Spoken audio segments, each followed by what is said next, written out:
আসসালামু আলাইকুম। সংবাদে আপনাদের সবাইকে স্বাগত জানাচ্ছি। আমি ফিরোজ তোহা। শুরুতেই সংবাদ শিরোনাম। বাংলাদেশের সর্বশেষ গুরুত্বপূর্ণ আপডেট সংবাদে আপনাকে স্বাগত। শুরুতেই সংবাদ শিরোনাম, পরে বিস্তারিত। শুরুতেই জানাবো একটি গুরুত্বপূর্ণ সংবাদ। ভারতে বাংলাদেশের হাইকমিশনে হামলার নেপথ্যে রয়েছে মমতা এবং হাসিনার ইন্ধন, বললেন নোমান। বিএনপির কেন্দ্রীয় কমিটির ভাইস চেয়ারম্যান আব্দুল্লাহ আল নোমান বলেছেন, ক্ষমতায় থাকা অবস্থায় শেখ হাসিনা ভারতকে বাংলাদেশে তাদের আধিপত্যবাদ প্রতিষ্ঠা করতে সহযোগিতা করেছিলেন। এখন তিনি ভারতের আশ্রিত একজন দাসীতে পরিণত হয়েছেন। তিনি বলেন, ভারতে বাংলাদেশি হাইকমিশনে শেখ হাসিনার ইন্ধন এবং মমতার ইন্ধনেই হামলা হয়েছে। এরপর জানাবো, প্রতিবেশীদের ঘরে আগুন দিলে নিজের ঘরও নিরাপদে থাকবে না, ভারতকে হুঁশিয়ারি করলেন বিপ্লবী ওয়ার্কার্স পার্টির সাধারণ সম্পাদক সাইফুল হক। এবারে জানাবো, বাংলাদেশের সঙ্গে ভারতের সম্পর্ক নিয়ে মাহফুজ আলমের স্ট্যাটাস। জুলাই আন্দোলন ও নতুন বাংলাদেশের সঙ্গে ভারতের সম্পর্ক এবং দৃষ্টিভঙ্গি নিয়ে বার্তা দিয়েছেন অন্তর্বর্তীকালীন সরকারের উপদেষ্টা মাহফুজ আলম। জানাবো, বিএনপির আগামী নির্বাচন কতটা কঠিন। আগামী একাদশ জাতীয় সংসদ নির্বাচন এখনও দিনক্ষণ ঠিক হয়নি, তবে আসন্ন নির্বাচনকে চ্যালেঞ্জ হিসেবে দেখছে একাধিকবার রাষ্ট্র পরিচালনাকারী দল বিএনপি। এদিকে প্রধান উপদেষ্টার সঙ্গে রাজনৈতিক দলগুলোর বৈঠক আজ। জাতীয় ঐক্যের প্রয়োজনে রাজনৈতিক দলগুলোর সঙ্গে আজ আলোচনায় বসবেন প্রধান উপদেষ্টা ডক্টর মোহাম্মদ ইউনূস। এছাড়া আগামী বৃহস্পতিবার বৈঠক করবেন ধর্মীয় সংগঠনের নেতাদের সঙ্গে। এবং সর্বশেষ জানাবো, খুলনায় অস্ত্রাঘাতে আহত বিএনপি নেতার মৃত্যু। খুলনায় সন্ত্রাসীদের ধারালো অস্ত্রের আঘাতে আহত ৩০ নম্বর ওয়ার্ড বিএনপির সদস্য ও চিংড়ি বণিক সমিতির সাবেক সভাপতি আমিন মোল্লা মারা গেছেন। ইন্না লিল্লাহি ওয়া ইন্না ইলাইহি রাজিউন। আর সকাল ৭টার দিকে খুলনা সিটি মেডিকেল কলেজ হাসপাতালে চিকিৎসাধীন অবস্থায় তিনি মারা যান। প্রিয় দর্শক, এতক্ষণ শুনছিলেন সংবাদ শিরোনাম, এবারে বিস্তারিত। তবে তার আগে বন্ধুরা, অনুরোধ থাকবে এই সংবাদটিতে একটি লাইক দিন। এই চ্যানেলে আপনি নতুন হয়ে থাকলে আমাদের সংবাদটি দেখতে দেখতে চ্যানেলটি সাবস্ক্রাইব করে রাখুন। কমেন্ট করে আপনার মূল্যবান মতামত জানিয়ে দিন আপনি বিশ্বের কোন দেশ থেকে বা বাংলাদেশের কোন স্থান থেকে আমাদের সংবাদটি দেখছেন এবং শুনছেন। এবারে বিস্তারিত। বাংলাদেশের হাইকমিশনে হামলার নেপথ্যে মমতা এবং হাসিনার ইন্ধন রয়েছে। বিএনপির কেন্দ্রীয় কমিটির ভাইস চেয়ারম্যান আব্দুল্লাহ আল নোমান বলেছেন, ক্ষমতায় থাকা অবস্থায় শেখ হাসিনা ভারতকে বাংলাদেশে তাদের আধিপত্যবাদ প্রতিষ্ঠা করতে সহযোগিতা করেছিল, আর এখন তিনি ভারতে আশ্রিত হয়ে বাংলাদেশের সার্বভৌমত্ব বিরোধী চক্রান্তে লিপ্ত হয়েছেন। আগরতলায় বাংলাদেশের পতাকায় অগ্নিসংযোগ ও বাংলাদেশ হাইকমিশনে হামলার ঘটনায় মমতা এবং শেখ হাসিনার ইন্ধন রয়েছে।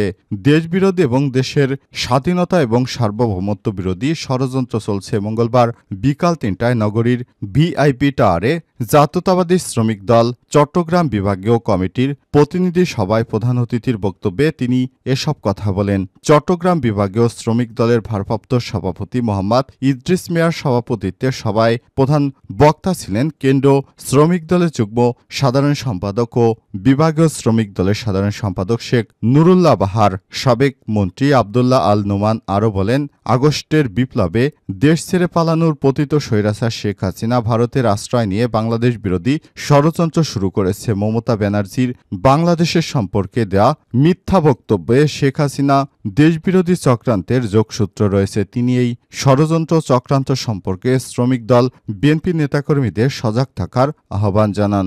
সবাই অন্যান্যদের মধ্যে বক্তব্য দেন শিক্ষাবিদ সাইদ আল নোমান, বিভাগীয় শ্রমিক দলের সাংগঠনিক সম্পাদক আসম জামাল, সহসভাপতি শফিকুল ইসলাম, আব্দুল শুক্কুর, শাহনেয়াজ চৌধুরী, মুতালেব চৌধুরী, সিনিয়র যুগ্ম সম্পাদক আব্দুল বাতেন, সহ সম্পাদক আবুল কালাম, সাংগঠনিক সম্পাদক শফিকুর রহমান মজুমদার, প্রচার এবং প্রকাশনা আবু বকর, দপ্তর সম্পাদক রফিকুল ইসলাম, শিক্ষা সম্পাদক মোহাম্মদ ইকবাল ও যুব বিষয়ক সম্পাদক মোহাম্মদ হাসিবুর রহমান প্রমুখ। প্রতিবেশীদের ঘরে আগুন দিলে নিজের ঘরও নিরাপদে থাকবে না। সাইফুল হক। গণতন্ত্র মঞ্চের কেন্দ্রীয় সমন্বয়ক বিপ্লবী ওয়ার্কার্স পার্টির সাধারণ সম্পাদক সাইফুল হক বলেছেন, ভারতের বিজেপি সরকার ও শাসক গোষ্ঠীকে উদ্দেশ্য করে বলেছেন, প্রতিবেশীদের ঘরে আগুন দিলে নিজের ঘরও নিরাপদে থাকবে না। প্রতিবেশী নিরাপত্তা নিশ্চিত না হলে নিজেদের নিরাপত্তার ঝুঁকি পড়তে পারে। এ সময় তিনি বিক্ষোভের সঙ্গে বলেছেন, শেখ হাসিনার পতনকে ভারত যে নিজের পরাজয় হিসেবে মনে করছে, বিজেপির সরকার উগ্রবাদীদের বাংলাদেশি বিদ্বেষী কর্মকাণ্ড তারই প্রমাণ। ভারতের বাংলাদেশ বিরোধী আগ্রাসী অপতৎপরতার প্রথম জবাব হচ্ছে নিজেদের মধ্যে লৌহকঠিন জাতীয় ঐক্য গড়ে তোলা। বুধবার গাজীপুরের চৌরাস্তায় অবস্থিত গণতন্ত্র মঞ্চের কার্যালয়ে অনুষ্ঠিত মতবিনিময় সভায় প্রধান অতিথির বক্তব্যে তিনি এসব কথা বলেন। এ সময় তিনি আগরতলায় বাংলাদেশের উপ হাইকমিশনে বাংলাদেশ বিরোধী উগ্র হিন্দুত্ববাদীদের ব্যাপক হামলা ও ভাঙচুরের ঘটনায় তীব্র বিক্ষোভ ও নিন্দা জানিয়ে বলেন, এসব উস্কানিমূলক সহিংস অপতৎপরতার দায়িত্ব নরেন্দ্র মোদী সরকারকেই বহন করতে হবে। গণতন্ত্র মঞ্চ গাজীপুর জেলা সমন্বয়ক নাগরিক ঐক্যের নেতা ডাক্তার রাশেদুল হাসান রাবার সভাপতিত্বে সভায় বক্তব্য রাখেন জাতীয় পার্টির রাজনৈতিক পরিষদের সদস্য বনি শিখা জামালি, রাষ্ট্র সংস্কার আন্দোলনের মিন্টু মিয়া, বাসানী অনুষদ পরিষদের আহ্বায়ক আহসান হাবিব, গণসংহতি আন্দোলনের আমজাদ হোসেন প্রমুখ। সভার পর গণতন্ত্র মঞ্চের গাজীপুর জেলা কার্যালয়ে উদ্বোধন করেন মঞ্চের কেন্দ্রীয় সমন্বয়ক সাইফুল হক। সংবাদ বিজ্ঞপ্তি। বাংলাদেশের সঙ্গে ভারতের সম্পর্ক নিয়ে মাহফুজ আলমের স্ট্যাটাস। জুলাই আন্দোলনে নতুন বাংলাদেশের সঙ্গে ভারতের সম্পর্ক এবং দৃষ্টিভঙ্গি নিয়ে বার্তা দিয়েছেন অন্তর্বর্তীকালীন সরকারের উপদেষ্টা মাহফুজ আলম। আজ সামাজিক যোগাযোগ মাধ্যম ফেসবুকে এ বিষয়ে বার্তা দেন তিনি।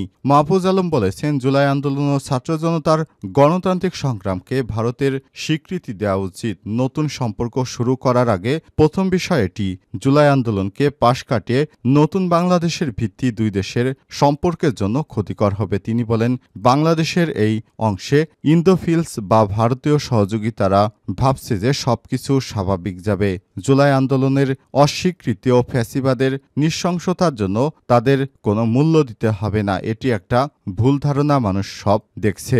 সরকারের এই উপদেষ্টা বলেন, ভারতীয়রা সাম্প্রতিক পরিস্থিতি জঙ্গিবাদ ও হিন্দু বিরোধী এবং ইসলামবাদী দখল হিসেবে চিত্রিত করার চেষ্টা করছিলেন, কিন্তু তাদের প্রোপাগান্ডা ও উস্কানি ব্যর্থ হচ্ছে। তিনি বলেন, প্রায় 2 দশক পর বাংলাদেশের মানুষ স্বাধীনভাবে গণতান্ত্রিক অধিকার ভোগ করছে। সত্য চলে এসেছে, মিথ্যাচারের বিচার হবে চিরকাল। তিনি আরো বলেন, ভারতের উচিত 75 পরবর্তী দৃষ্টিভঙ্গি পরিবর্তন করে নতুন বাংলাদেশের বাস্তবতা উপলব্ধি করা। বর্তমান অবস্থায় 75 পরবর্তী অবস্থার মতো নয়। জুলাই আন্দোলন ছিল একটি গণতান্ত্রিক প্রজন্মগত এবং দায়িত্বশীল সংগ্রাম, আর এই সংগ্রাম অব্যাহত থাকবে দীর্ঘকাল। আগের মতো নয়। এখন বাংলাদেশিরা ঐক্যবদ্ধ, আত্মমর্যাদা সম্পন্ন। তারা মৃত্যুর আগ পর্যন্ত নিজেদের মর্যাদার জন্য লড়াই করে যাবে। পোস্টে দিল্লির আগ্রাসন বিরোধী ছাত্র জনতার স্লোগান উল্লেখ করেন মাহফুজ আলম। তিনি বলেন, দিল্লি না ঢাকা, ঢাকা ঢাকা, মাতৃভূমি না শাহাদাত। বাংলাদেশকে ঐক্যবদ্ধ করার জন্য তাদের প্রতিটি কোনায় কোনায় এই স্লোগান প্রতিধ্বনিত হচ্ছে। আর এই সমন্বিত মর্যাদাপূর্ণ ও গণতান্ত্রিক বাংলাদেশকে ভারতের শত্রু বানানো উচিত। 71 পরবর্তী রাজনীতিতে আমরা ব্যর্থ হয়েছি, কিন্তু এবার নয়, আল্লাহ ভরসা। বিএনপির জন্য আগামী নির্বাচন কতটা কঠিন? আগামী একাদশ জাতীয় সংসদ নির্বাচনের এখনও দিনক্ষণ ঠিক হয়নি। তবে আসন্ন নির্বাচনকে চ্যালেঞ্জ হিসেবে দেখছে একাধিকবার রাষ্ট্র পরিচালনাকারী দল বিএনপি। গত 5 আগস্ট শেখ হাসিনার পতন ও রাজনৈতিক পথ পরিবর্তনের পর এ বিষয়ে নেতাকর্মীদের সতর্ক করে একাধিকবার বক্তব্য দিয়েছে দলটির ভারপ্রাপ্ত চেয়ারম্যান তারেক রহমান। শান্তিতে নোবেল বিজয়ী অর্থনীতিবিদ ড. মোহাম্মদ ইউনূসের নেতৃত্বাধীন অন্তর্বর্তীকালীন সরকারের অধীনে সুষ্ঠু ও অবাধ নির্বাচনে গুরুত্ব দিচ্ছে বিএনপি। সেজন্য রাজনৈতিক মিত্রদের ধরে রাখা, কূটনৈতিক সম্পর্ক উন্নয়ন ও সংগঠন শক্তিশালী করার পাশাপাশি নেতাকর্মীদের আরও জনবান্ধব হওয়ার নির্দেশ দিয়েছেন তারেক রহমান। এসব বিষয়ে সামনে রেখে নানামুখী তৎপরতা চালাচ্ছে বিএনপি। কেন্দ্রীয় নেতা তৃণমূলের সংগঠনগুলোকে গুছিয়ে আনার বিষয়টি চলমান। আগামী সংসদ নির্বাচন যেন 1.5 বছরের মধ্যে হয়, সেজন্য ড. মোহাম্মদ ইউনূসের নেতৃত্বাধীন অন্তর্বর্তীকালীন সরকারকে সমর্থনের অঙ্গীকার ব্যক্ত করেছে সেনাপ্রধান জেনারেল ওয়াকারুজ্জামান। এদিকে আসন্ন সংসদ নির্বাচনকে ঘিরে ঘিরে বিএনপির নীতি নির্ধারকরা যে ধরনের বক্তব্য দিচ্ছেন তাতে প্রশ্ন উঠেছে একাদশ সংসদ নির্বাচন কি আসলেই কঠিন। বিএনপির শীর্ষ নেতা এবং রাজনৈতিক বিশ্লেষকেরা বলছেন গত প্রায় দেড় দশকে বাংলাদেশের নির্বাচন ব্যবস্থা একেবারেই ধ্বংস হয়ে গেছে। প্রশাসনসহ সর্বস্তরে দলীয়করণ, আওয়ামী লীগের টানা 3 বার একতরফা নির্বাচন করায় নির্বাচন ব্যবস্থার প্রতি মানুষের অনাস্থা তৈরি হয়েছে। এছাড়াও ১/১১ সময় অভিজ্ঞতাও বিএনপির জন্য সুখকর নয়। অন্যদিকে বৈষম্যবিরোধী ছাত্র আন্দোলনে শিক্ষার্থীদের আন্দোলনের কারণে তাদের মনোভাব বুঝে শুনে পদক্ষেপ নিতে হবে। সে কারণেই আগামী নির্বাচনকে কঠিন হিসেবে দেখছে বিএনপি।